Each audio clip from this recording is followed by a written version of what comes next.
प्रिय विद्यार्थियों, मैं डॉक्टर विनीता निर्माण, MLV गवर्नमेंट कॉलेज भीलवाड़ा। पूर्व के व्याख्यान में हमने मुद्रा के विभिन्न प्रकारों के बारे में अध्ययन किया था।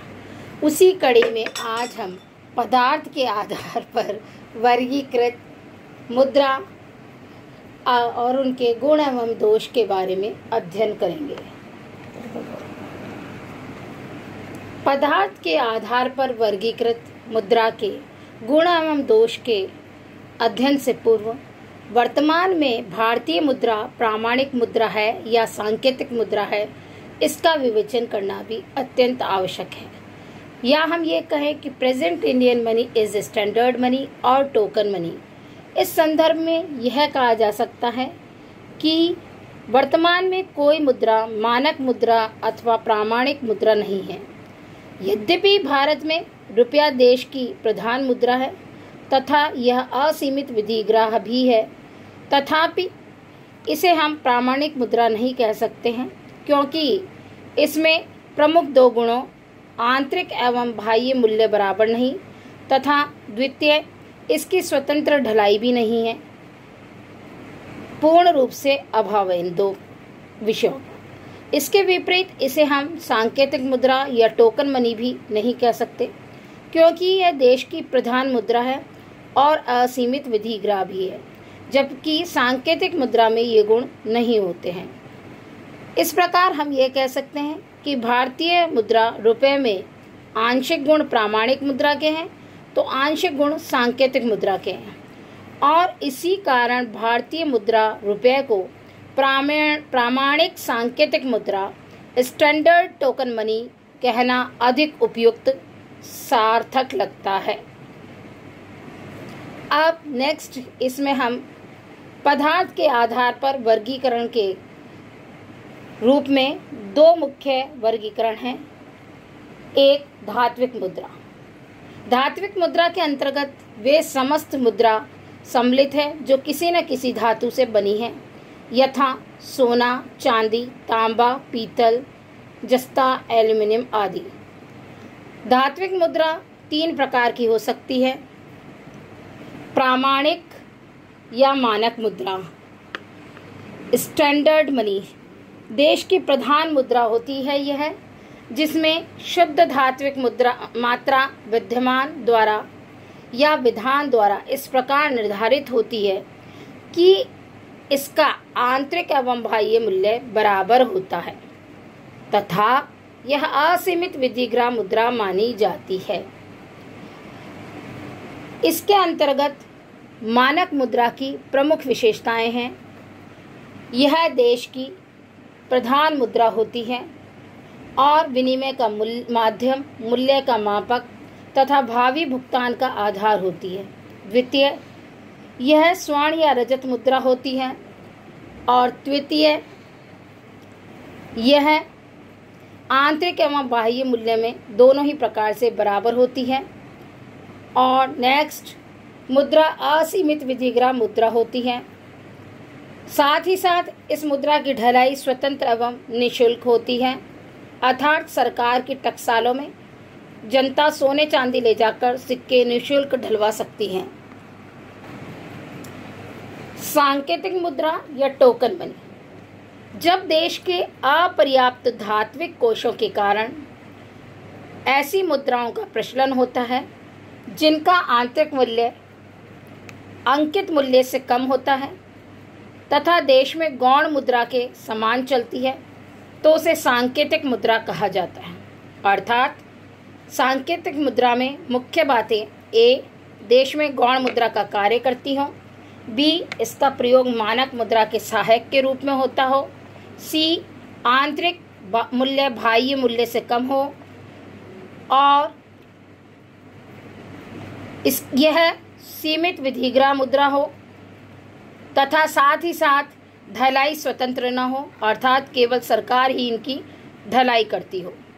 सांकेतिक मुद्रा का निर्गमन वास्तव में धात्विक कोषों की अपर्याप्त पूर्ति होने पर कम शुद्धता व कम वजन के सांकेतिक सिक्के के रूप में इस प्रकार ढाले जाते हैं जिससे कि सरकार प्रचलित मुद्रा की पूर्ति बढ़ा सके तथा जब जनता पूर्णकाय सिक्कों को गलाकर लाभार्जन करने की नीति अपनाती है तो ऐसी प्रवृत्ति को रोकने के लिए सांकेतिक सिक्के जारी किए जाते हैं। मितव्ययता के लिए सांकेतिक सिक्के जारी किए जा सकते हैं। साथ ही साथ छोटे छोटे लेन देनों को अधिक सुविधाजनक बनाने के लिए भी रेजगारी के रूप में सांकेतिक सिक्के या सांकेतिक मुद्रा का निर्गमन सरकार द्वारा किया जा सकता है। नेक्स्ट है गौण मुद्रा या सहायक मुद्रा। जैसा कि नाम से ही लग रहा है, सहायक मुद्रा या धात्विक मुद्रा सहायक मुद्रा के रूप में भी हो सकती है, अर्थात छोटे छोटे फुटकर भुगतानों के निपटारे में सहायक के रूप में कार्य करे तो उसे हम सहायक मुद्रा कहते हैं।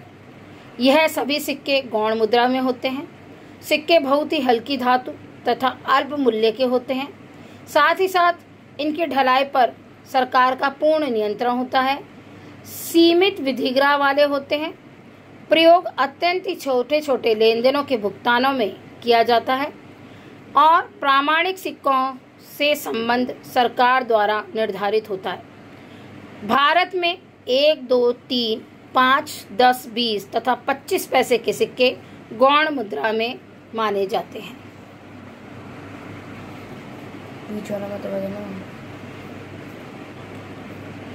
धात्विक मुद्रा के गुण। ए, जन विश्वास, पब्लिक कॉन्फिडेंस। धातु मुद्रा में प्राय मुद्रा का आंतरिक मूल्य उसके अंकित मूल्य के बराबर होता है, अतः जनता में मुद्रा के प्रति पूर्ण विश्वास बना रहता है, जबकि कागजी मुद्रा में इसका कोई आंतरिक मूल्य नहीं रहता है। नेक्स्ट, मूल्य स्थायित्व, प्राइस स्टेबिलिटी। धातु मुद्रा के मूल्यों में उतार चढ़ाव जल्दी जल्दी तथा बहुत अधिक नहीं होते, क्योंकि धातुओं की पूर्ति व मूल्यों में सापेक्षिक स्थायित्व रहता है। नेक्स्ट, मुद्रा प्रसार का कोई भय नहीं रहता है, नो फियर ऑफ इन्फ्लेशन, क्योंकि धातुओं की पूर्ति बढ़ाए बिना मुद्रा प्रसार संभव नहीं होता और इससे मुद्रास्फीति का भय नहीं रहता, जबकि पत्र मुद्रामान में यह भय सर्वाधिक है। नेक्स्ट, धातुओं को मुद्रा के लिए बार बार प्रयोग किया जा सकता है। Repeated use of metal. जब पुराने सिक्के घिस जाते हैं या खराब हो जाए तो नए सिक्के पुराने सिक्कों को गलाकर बनाए जा सकते हैं या ढाले जा सकते हैं। नेक्स्ट, अविनाशिता। इसके अंतर्गत धातु मुद्रा वर्षा, गर्मी, जल, अग्नि तथा समय के कारण न जलती है, न गलती है और न ही घिसती है, जबकि कागजी मुद्रा शीघ्र नाशवान होती है। नेक्स्ट, संग्रह करना अपेक्षाकृत सरल है, क्योंकि यह सर्वग्राह्य होती है और इकट्ठी की जा सकती है, क्योंकि किसी भी समय इसको स्वीकार करने से मना नहीं किया जा सकता। अब धातु मुद्रा के दोष। Demerits of metallic money. A, खर्चीला, एक्सपेंसिव है। धातु मुद्रा किसी भी राष्ट्र के लिए महंगा मुद्रामान है, क्योंकि वास्तविक धातु के सिक्के विनिमय के माध्यम, मूल्य के मापक और संग्रह के लिए प्रयुक्त किए जाते हैं और धातु अत्यधिक महंगा होता है। नेक्स्ट, भुगतानों में कठिनाई। Difficulty in payments. भुगतानों में कठिनाई पाई जाती है। ऐसा इसलिए है क्योंकि धातु की मुद्रा में कागजी मुद्रा की अपेक्षा वहनीयता अर्थात लाने ले जाने की सुविधा की कमी होती है तथा साथ ही साथ गिनने व खोटे खरे को जांचने में भी अनेक कठिनाइयों का सामना करना पड़ता है। नेक्स्ट, वहनीयता की कमी होना। इसके अंतर्गत सोने चांदी के सिक्कों को एक स्थान से दूसरे स्थान पर ले जाना बहुत कठिन है और यह अत्यधिक भारी एवं मूल्यवान वस्तु है।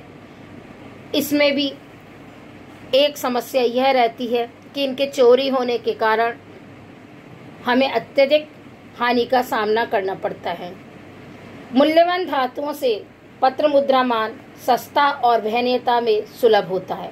नेक्स्ट, संग्रह एवं सुरक्षा असुविधापूर्ण होती है, यानी ये इनकन्वीनियंस है स्टोर में करने में भी और सेफ्टी के उस पॉइंट ऑफ व्यू से भी। धातु की मुद्रा अपेक्षाकृत अधिक स्थान घेरती है, भार भी अधिक होता है और इसके अतिरिक्त लाने ले जाने में भी असुरक्षा महसूस होती है।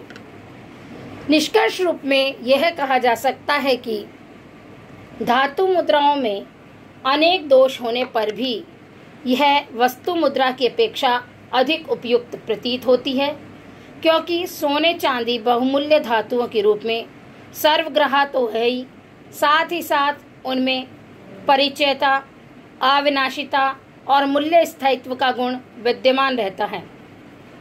इसी कारण विश्व की आर्थिक मंदी 1930 के समय सभी पूर्व राष्ट्रों में स्वर्ण एवं रजत मान का बोलबाला था, परंतु वैश्विक आर्थिक मंदी के परिणाम स्वरूप मौद्रिक मांग को देखते हुए इन धातुओं की पूर्ति नगण्य प्रतीत होने लगी तथा यह महंगी एवं खर्चीली व्यवस्था लगने लगी। अतः विश्व के प्राय सभी राष्ट्रों में धात्विक मुद्रा को तिलांजलि देकर कागजी मुद्रामान को अपने संकट के साथी के रूप में अपनाया गया।